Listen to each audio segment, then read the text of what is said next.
బాటసారి తన ఊరు నుంచి బయలుదేరాడు. ఎక్కడికో వెళ్ళాలని వెళ్తూ ఉన్నాడు.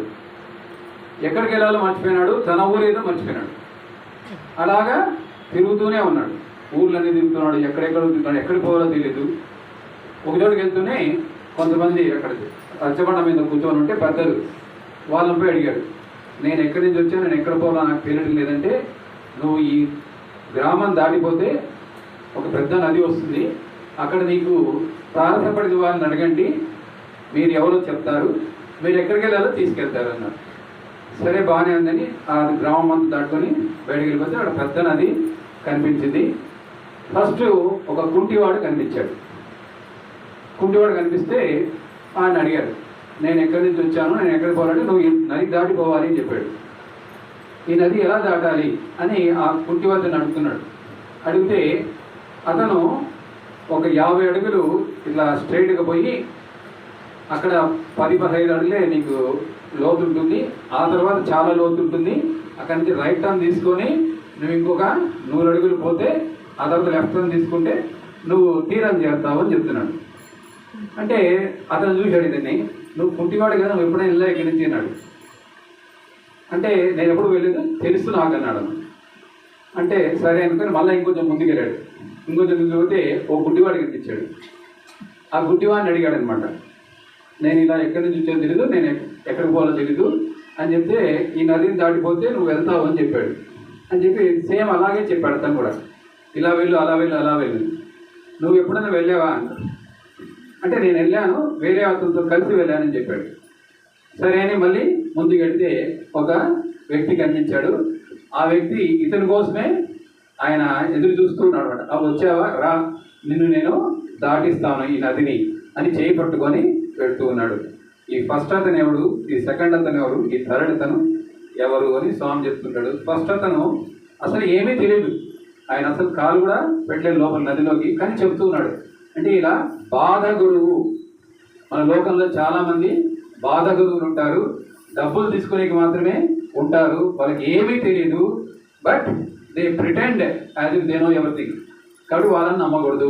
నెక్స్ట్ గురువు ఎవరంటే ఆ బ్లైండ్, అంటే అతనికి ఎక్స్పీరియన్స్ ఉంది, బట్ ఎప్పుడు పోవడానికి ఆయన కళ్ళు కాబట్టి పోలేడు, ఎవరితో సహాయంతో వెళ్ళగలేడు. అతను బోధ గురువు. సో దే విల్ ప్రీచ్, అంటే వాళ్ళకి పర్సనల్ ఎక్స్పీరియన్స్ లేకుండా లాట్ ఆఫ్ వాళ్ళకు ఈ ఆధ్యాత్మికమైనటువంటి జ్ఞానము ఉందన్నమాట. కాబట్టి వాళ్ళంతా బోధ గురువులు. సో వారిని కొంత నమ్మవచ్చు. ఫైనల్గా మనం నమ్మాల్సింది ఏంటంటే, మన కోసమే కాచుకొని ఉండేటువంటి ఒకే ఒక వ్యక్తి, అదే మన యొక్క అంతరాత్మ.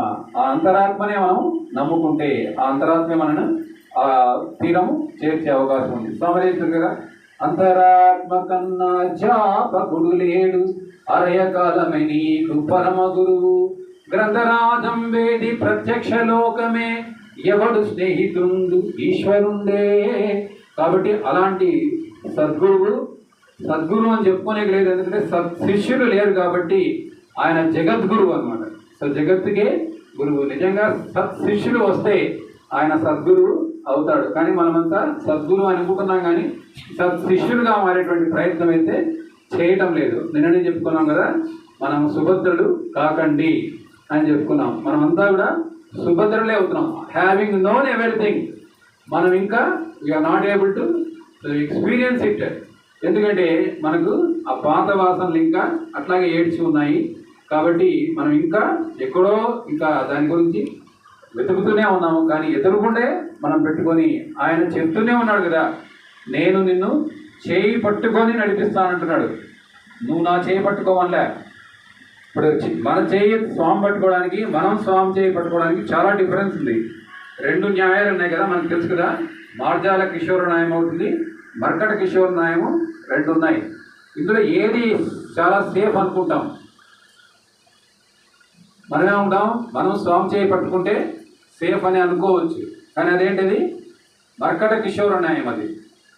కాకపోతే ఏమవుతుందంటే, మర్కటము ఇది పిల్ల కచ్చుకొని ఉంటే అది ఇష్టానుసారం జంప్ చేస్తూ ఉంటుంది.